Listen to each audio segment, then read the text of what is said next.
గత 3 రోజులుగా తెలుగు రాష్ట్రాల్లో చలిపులి వణికిస్తోంది. ఇలాంటి సమయంలో వాతావరణ శాఖ షాకింగ్ న్యూస్ చెప్పింది.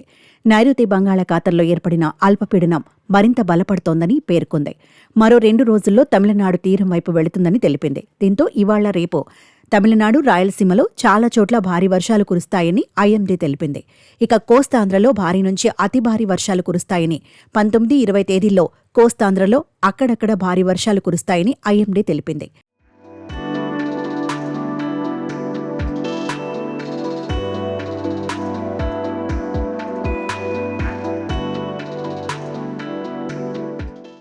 మరోవైపు తెలుగు రాష్ట్రాల్లోని 10 ప్రధాన జిల్లాలకు వర్షాలు కురిసే అవకాశం ఉందని ఐఎండీ తెలిపింది. నేటి నుంచి 3 రోజుల పాటు వర్షాలు కురుస్తాయని, కోస్తాంధ్రలో కొన్ని చోట్ల, యానం, రాయలసీమలోని కొన్ని ప్రాంతాల్లో ఉరుములు, మెరుపులతో కూడిన వర్షాలు కురుస్తాయని పేర్కొంది.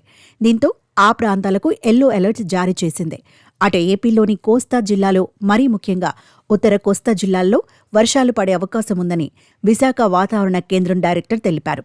నేటి నుంచి కోస్తాంధ్ర, రాయలసీమ ప్రాంతాల్లో 1-2 చోట్ల బాపట్ల, ప్రకాశం, శ్రీకాకుళం జిల్లాల్లో భారీ వర్షాలు కురుస్తాయని వాతావరణ శాఖ అధికారులు తెలిపారు.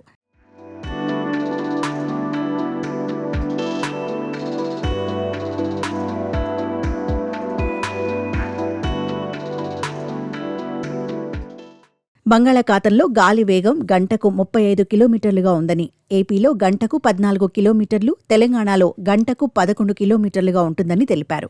నేడు, రేపు మత్స్యకారులు సముద్రంలో చేపల వేటకు వెళ్లడం ప్రమాదకరమని సూచించారు.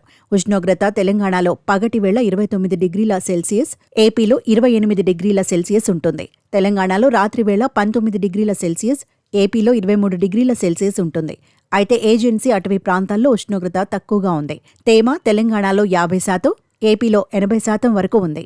ఈ కారణంగా తెలంగాణలో పొడి వాతావరణం ఉందని తెలిపారు. ఏపీలో మాత్రం మోస్తరు నుంచి భారీ వర్షాలు కురిసే అవకాశాలున్నాయి. ముఖ్యంగా తూర్పు రాయలసీమ, దక్షిణ రాయలసీమ, కోస్తాంధ్ర, ఉత్తరాంధ్ర ప్రజలు ఇవాళ వర్షాల విషయంలో జాగ్రత్తగా ఉండాలని సూచించారు.